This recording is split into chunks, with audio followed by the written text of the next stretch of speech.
பகல்காம் தாக்குதலுக்கு பதிலடியாக துணிச்சலாக பயங்கரவாதிகளின் மீது தாக்குதலை நிகழ்த்திய ராணுவ வீரர்களை பாராட்டும் விதமாக மகாராஷ்டிராவில் ஏக்நாத் ஷிண்டே தலைமையில் பேரணி நடைபெற்றது. ஜம்மு காஷ்மீரின் பகல்காமில் பயங்கரவாதிகள் நடத்திய தாக்குதலில் 26 அப்பாவி பொதுமக்கள் உயிரிழந்தனர். அதற்கு பதிலடியாக பாகிஸ்தானில் உள்ள பயங்கரவாத முகாம்களை இந்திய ராணுவம் தாக்கி அழித்தது. பயங்கரவாதிகள் மீதான தாக்குதலை நாடு முழுவதும் அனைத்து கட்சி தலைவர்கள் மற்றும் பிரபலங்கள் வரவேற்றிருந்தனர். இந்நிலையில் மகாராஷ்டிரா மாநில துணை முதலமைச்சர் ஏக்நாத் ஷிண்டே தலைமையில் இந்திய ராணுவ வீரர்களை பாராட்டி பேரணி நடைபெற்றது.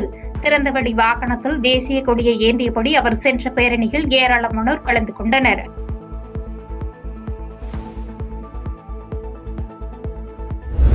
தெற்கு காஷ்மீர் பகுதியில் லஷ்கர்-இ-தொய்பாவை சேர்ந்த தீவிரவாதிகள் சுட்டுக் கொல்லப்பட்டதில் பல்வேறு ஆயுதங்கள் கைப்பற்றப்பட்டன. தெற்கு காஷ்மீரின் சோபியன் மாவட்டத்தில் உள்ள வனப்பகுதியில் தீவிரவாதிகள் பதுங்கியிருப்பதாக கிடைத்த தகவலின் அடிப்படையில் பாதுகாப்பு படையினர் அப்பகுதியில் தேடுதல் வேட்டையில் ஈடுபட்டனர். அப்போது பாதுகாப்பு படையினருக்கும் பதுங்கியிருந்த பயங்கரவாதிகளுக்கும் இடையே நிகழ்ந்த மோதலில் லஷ்கர்-இ-தொய்பாவை சேர்ந்த 3 தீவிரவாதிகள் சுட்டுக் கொல்லப்பட்டனர்.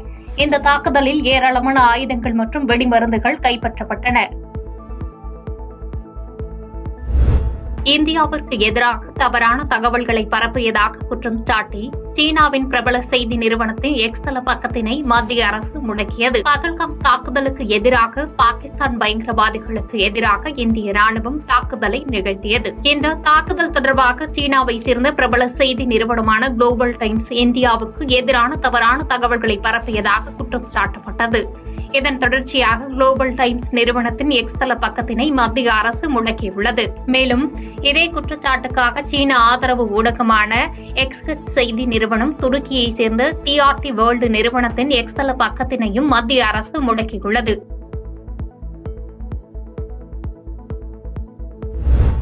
ஆகம விதிகளுக்கு உட்படாத கோயில்களில் அனைத்து சாதியினரையும் அர்ச்சகராக நியமிக்க உச்சநீதிமன்றம் அனுமதி அளித்து உத்தரவிட்டுள்ளது. அனைத்து சாதியினரும் அர்ச்சகராகலாம் என தமிழ்நாடு அரசு அறிவித்ததை அடுத்து அதற்கு எதிர்ப்பு தெரிவித்து உச்சநீதிமன்றத்தில் வழக்கு தொடரப்பட்டது. இதனால் அனைத்து சாதியினரும் அர்ச்சகராகலாம் என்ற திட்டம் இடைக்காலமாக நிறுத்தி வைக்கப்பட்டிருந்த நிலையில் விசாரணை தொடர்ந்தது. இந்நிலையில் ஆகம விதிகளுக்கு உட்படாத கோயில்களில் அனைத்து சாதியினரையும் அர்ச்சகராகலாம் என உச்சநீதிமன்றம் அனுமதி அளித்து தீர்ப்பளித்துள்ளது.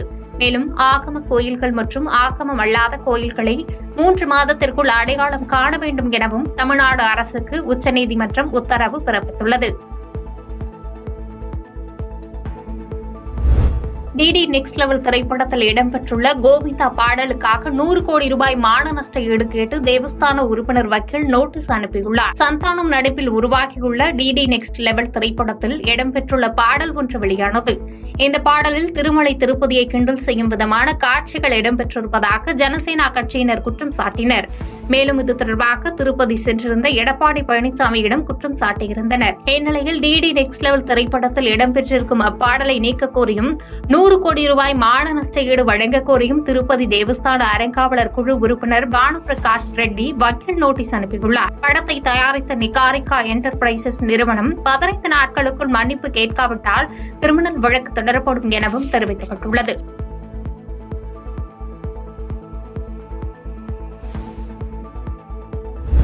குடியரசுத் தலைவர் திரௌபதி முர்முவுடன் முப்படை தலைமை தளபதி மற்றும் முப்படைகளின் தளபதிகள் சந்திப்பு மேற்கொண்டுள்ளனர். முப்படைகளின் தலைமை தளபதி அனில் சௌகான், ராணுவப்படை தலைவர் உபேந்திர திவேதி, விமானப்படை தலைவர் AP சிங், கடற்படை தலைவர் தினேஷ் கே திரிபாதி ஆகியோர் குடியரசுத் தலைவர் திரௌபதி முர்முவை சந்தித்து ஆபரேஷன் சிந்தூர் பற்றியும் இந்தியா பாகிஸ்தான் தற்போதைய நிலை பற்றியும் விளக்கமளித்தனர். அப்போது பாகிஸ்தானுக்கு தகுந்த பதிலடி கொடுத்த இந்திய பாதுகாப்பு படைகளின் வீரத்தையும் அர்ப்பணிப்பையும் குடியரசுத் தலைவர் பாராட்டியதாக குடியரசுத் தலைவர் மாளிகை தகவல் வெளியிட்டுள்ளது.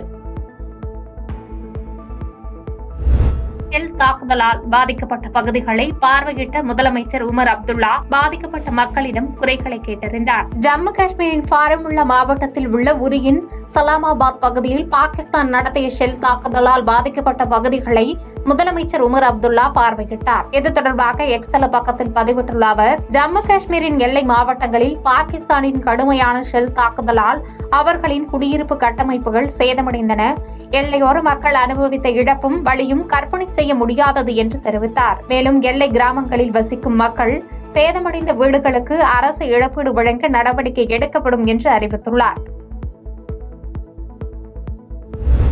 மத்திய வெளியுறவுத்துறை அமைச்சர் ஜெய்சங்கருக்கு பாதுகாப்பு அதிகரிக்கப்பட்டுள்ளது. மத்திய வெளியுறவுத்துறை அமைச்சராக உள்ள ஜெய்சங்கருக்கு குண்டு துளைக்காத கார் வழங்கப்பட்டு பாதுகாப்பு அதிகரிக்கப்பட்டுள்ளது. மேலும் டெல்லியில் உள்ள அவரது வீட்டை சுற்றி பாதுகாப்பு பலப்படுத்தப்பட்டுள்ளன. ஜெய்சங்கருக்கு ஏற்கனவே மத்திய ரிசர்வ் போலீஸ் படை கமாண்டோக்களால் வழங்கப்படும் இசட் பிரிவு பாதுகாப்பு உள்ளது. பகல்காம் பயங்கரவாத தாக்குதல் மற்றும் ஆபரேஷன் சிந்தூர் நடவடிக்கைக்கு பிறகு எல்லையில் இந்தியாவிற்கும் பாகிஸ்தானிற்கும் இடையே பதட்டங்கள் அதிகரித்த நிலையில் பாதுகாப்பு பலப்படுத்தப்பட்டுள்ளது என டெல்லி வட்டாரங்கள் தகவல் தெரிவிக்கின்றன.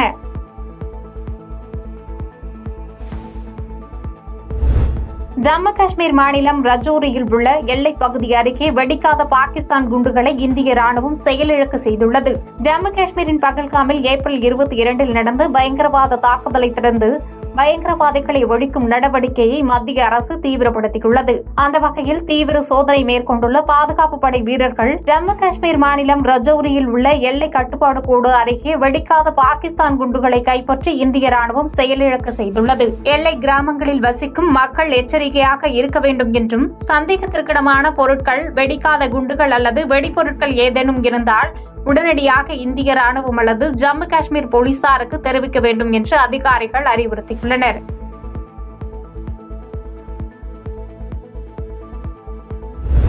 கர்நாடகத்தில் கோடையில் கொட்டி தீர்த்த கனமழை காரணமாக ஒரே நாளில் 8 பேர் பரிதாபமாக உயிரிழந்துள்ளனர். கர்நாடக தலைநகர் பெங்களூருவின் மையப்பகுதி, மெஜஸ்டிக், மல்லேஸ்வரம் மற்றும் ஆனந்தரா வட்டத்தை சுற்றியுள்ள பகுதிகளில் கனமழை கொட்டி தீர்த்தது. பலத்த காற்று மற்றும் மழை காரணமாக மரங்கள் விழுந்துள்ளன. கனமழை காரணமாக நகரத்தின் வடிகால்களில் வெள்ளம் பெருக்கெடுத்து ஓடியது.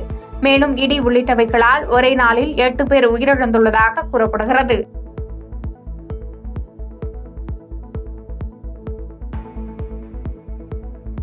செய்திகளை உடனுக்குடன் தெரிந்து கொள்ள கீழ்கண்ட கேபிள் மற்றும் டிடிஎச் நெட்வொர்க்குகளில் எம்நாடு செய்தி தொலைக்காட்சியை காணுங்கள். பாதகம் செய்பவரை கண்டால் நாம் பயம் கொள்ளலாகாது பாப்பா. மோதி மிதித்துவிடு பாப்பா, அவர் முகத்தில் உமிழ்ந்துவிடு பாப்பா. அண்மை செய்திகளை உடனுக்குடன் தெரிந்து கொள்ள இணைந்திருங்கள் எம்நாடு தொலைக்காட்சியுடன்.